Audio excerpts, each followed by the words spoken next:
Hi subscribe Telugu popular. ఈ రాష్ట్ర విభజన ఇవన్నీ అయిపోయి 3 ఏళ్ళు అయిన తర్వాత ఇప్పుడు పరిస్థితి ఎట్లా ఉంది, మీ అనుభవం ఎట్లా ఉంది? అంటే ఆంధ్రప్రదేశ్ రాష్ట్రం వరకు అగ్రికల్చరల్ బేస్డ్ ఎక్కువగా ఉన్నదండి. దట్టు రూరల్ బ్యాక్గ్రౌండ్తో ఎక్కువగా ఉన్నది. అక్కడ ప్రజలు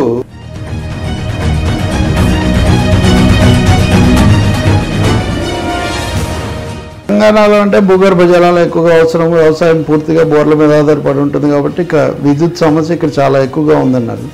ఆంధ్రప్రదేశ్లో కూడా అదే స్థాయిలో. ఆంధ్రప్రదేశ్లో మీరు చూడండి 2014 మేకి ముందు ఎంతసేపు పవర్ కట్ ఉందనేది మీరు చూడండి.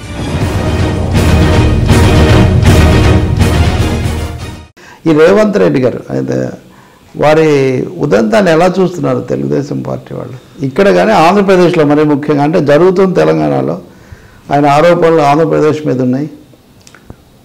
రేవంత్ రెడ్డి గారు నాకు తెలుగుదేశం పార్టీలో ఆయన చేరిన నుంచి పరిచయం అండి. సో ఇక్కడ ఏంటంటే తెలుగుదేశం పార్టీలో చేరిన ప్రతి ఒక్కళ్ళని కూడా నా సోదరుడుగానే, నా సోదరుగానే నేను పరిచయం చేసుకుంటా ఉన్నాను. దాదాపుగా పార్టీలో అందరితో కూడా నాకు సన్నిహిత సంబంధాలు ఉన్నవి. ఈ క్రమంలో రేవంత్ రెడ్డి గారు కూడా ఉన్నారు.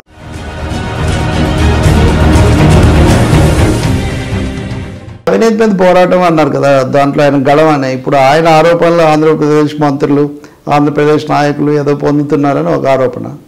రెండో తను కూడా ఒక కేసులో చిక్కున్నారు కదా, వాస్తవానికి మీకు బాగా తెలిసిన కేసు. దాని ప్రభావం అవన్నీ ఏమైనా ఉన్నాయంటారా ఇక్కడ? ఏముండదండి, ఏముండదు. ఇప్పుడు అది రేవంత్ గారు ఆఫ్ ది రికార్డు మాట్లాడారన్నట్టుగా అన్ని టీవీల్లో పేపర్లో వచ్చింది. కానీ ఆన్ రికార్డు మారితే, ఆన్ రికార్డు ఆయన కనుక మాట్లాడి ఉంటే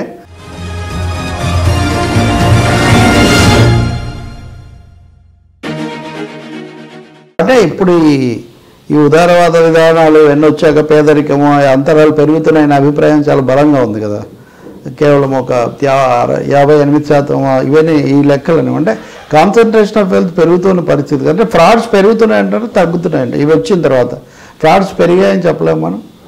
మీ డెఫినెట్గా ఇంటెన్సిటీ తీసుకుంటే 1987-88లో ఒక బొఫోర్స్ కుంభకోణం 60 కోట్ల రూపాయలు. ఇటీవల జరిగిన బొగ్గు కుంభకోణం తీసుకుంటే 60,000 కోట్ల రూపాయలు. అదే 2G స్కామ్ తీసుకుంటే 2 లక్షల కోట్ల రూపాయలని గవర్నమెంట్, కాగు ఇవన్నీ కూడా చెప్తా ఉన్నారు. ఇదేమో గవర్నమెంట్ మారినాక వచ్చిన ఆరోపణలు కాదు.